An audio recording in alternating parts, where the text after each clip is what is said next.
బెత్లెహేముకి వెళ్దాం రండి.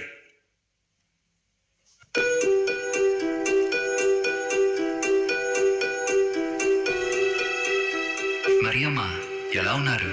మీ ఆరోగ్యం ఎలా ఉంది? మీకెప్పుడైనా అలసటగా అనిపిస్తే నాకు చెప్పండి, నేను ఒక వైద్యుణ్ణి. నేను బాగానే ఉన్నాను లూకా, అడిగినందుకు ధన్యవాదాలు.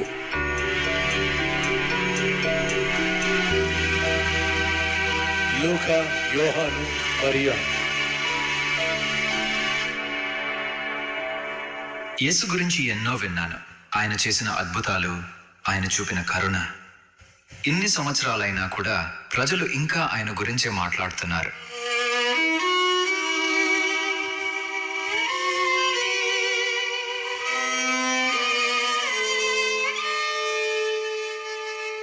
ఆయన నిజంగా ఎలా ఉండేవారో తెలుసుకోవాలనుంది. ఆ సత్యాన్ని మీ నుంచే వినాలని నేను ఇక్కడికి వచ్చాను.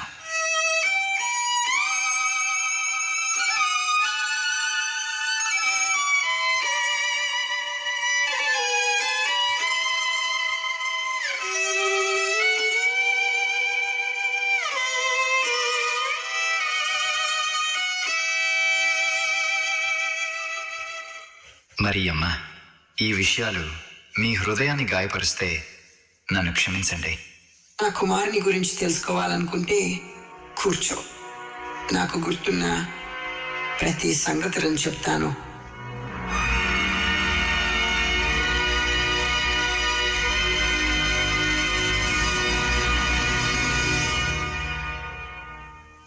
ఆ రోజుల్లో నజరేతు ఎలా ఉండేది? నజరేతు జనసాంద్రత ఎక్కువగా ఉన్న ఒక చిన్న గ్రామం.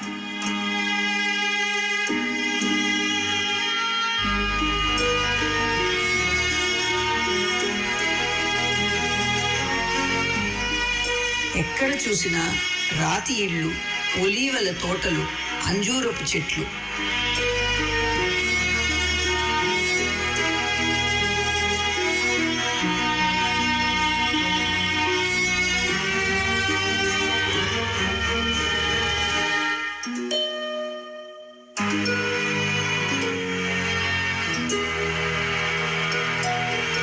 ఆ రోజుల్లో ఉన్న వాతావరణం.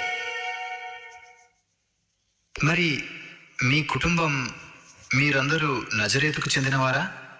లేదు, మా కుటుంబం దావీదు నగరమైన బెత్లెహేం నుంచే వచ్చింది. మేము యూదులం. అన్యుల పట్టణాలు మాకు దగ్గరగా ఉండేవి. రోమా దళాలు తరచుగా సెప్పరియా నుండి మా వీధుల మధ్యలో వెళ్ళేవి. తరచూ నేను ఇతర యువతులతో కలిసి ఆలయానికి వెళ్ళేదానిని. మేము ఆలయాన్ని శుభ్రపరిచే పనుల్లో సహాయం చేసేవాళ్ళం. పెద్దవాళ్లతో కలిసి పవిత్ర వస్త్రాలను సవరించేవాళ్ళం. ప్రార్థనల్లో వాక్యాన్ని విని అదే వాక్యాన్ని నేర్చుకునేవాళ్ళం. ఇశ్రాయేలీలంతా ఎదురు చూసినట్టే మేము కూడా మెస్సయ్య కోసం ఎదురు చూసేవాళ్ళం. కుమారుని కనపోయే కన్య గురించిన ఆ ప్రవచనం తరచూ చెప్పబడేది. ప్రతి అమ్మాయిలాగే నేను కూడా ఆ వాగ్దానం చేసిన రక్షకుడు గురించి ఆలోచిస్తూ ఆయన రాక కోసం ప్రార్థించేదానిని.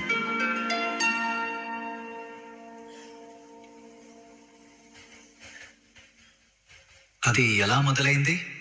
నేను మా ఇంటి ప్రాంగణంలో అమ్మ అన్నయ్యకు సహాయం చేస్తూ ఉన్నాను.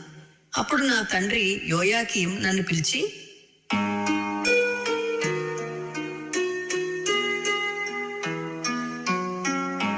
మరియా,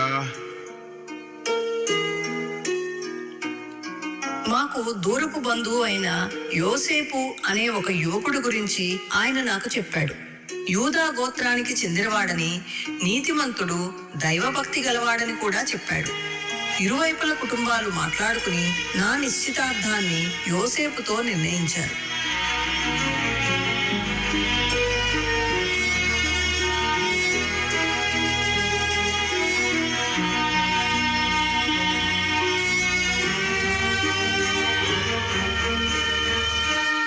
ఆ వార్త వినగానే నా హృదయం తరబడింది. అయినా నేను అంగీకరించాను.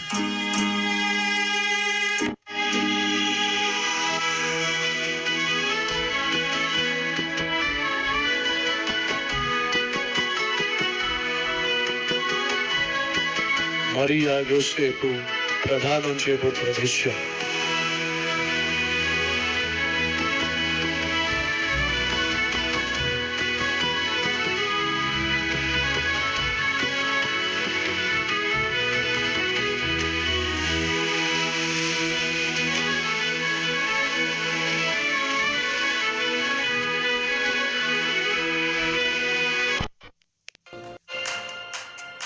आप जोमेटो के साथ पार्ट टाइम भी जुड़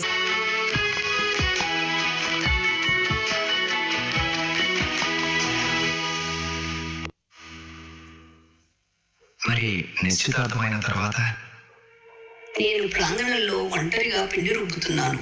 అప్పుడే ఒక్కసారిగా ప్రకాశమైన కాంతి ఆ చోటు మొత్తాన్ని నింపేసింది. భయపడకు మరియా, నీవు దేవుని కృప పొందితివి. నీవు గర్భవతివై సర్వోన్నతుని కుమారుని కందువు. ఆయనకు యేసు అని పేరు పెట్టుదువు.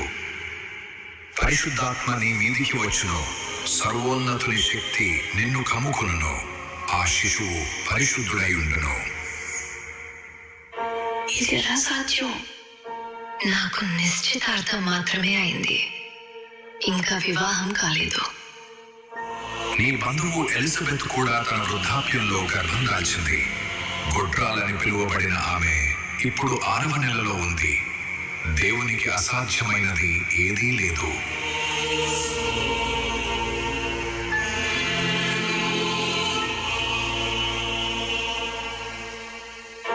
ఆ మాటలు నా హృదయంలో లోతుగా నాటుకుపోయాయి లూకా. ఆ క్షణంలో నేను ప్రభు సేవకురాల్ని. నీ మాట ప్రకారమే నాకు జరుగునుగాక. వెలుగు తగ్గిన తర్వాత ఏమైంది?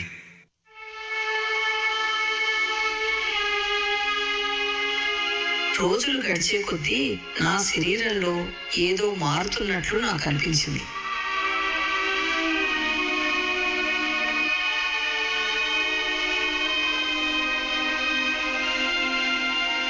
నేను ఆ సంగతిని అమ్మా నాన్నలకు చెప్పాను.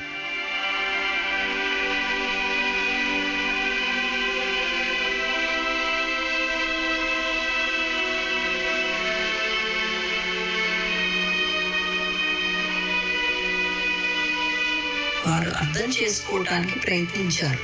అయినప్పటికీ వారి కళ్ళలో భయం, ఆశ్చర్యం స్పష్టంగా కనిపించాయి. ఊళ్ళో వాళ్ళంతా గమనించడం ప్రారంభించారు. నన్ను భిన్నంగా చూడడం మొదలుపెట్టారు.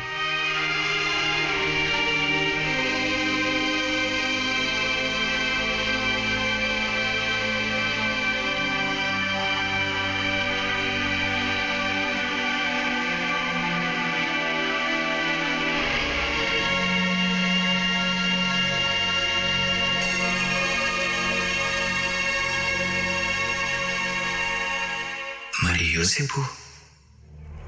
అతనికి ఈ విషయం చెప్పినప్పుడు ఎలా స్పందించాలో అర్థం కాక మౌనంగా అక్కడి నుంచి వెళ్ళిపోయాడు. అతని మనసు అయోమయంతో, నొప్పితో, బాధతో నిండిపోయాయి.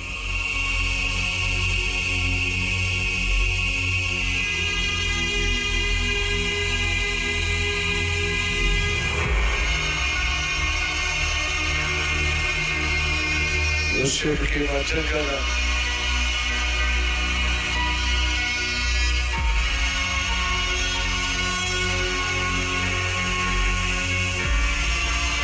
మరియమ్మ చల్లడిల్లిపోయింది, అల్లాడిపోయింది.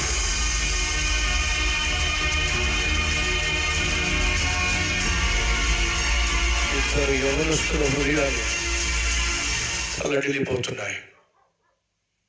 ఆ తర్వాత ఏం జరిగింది?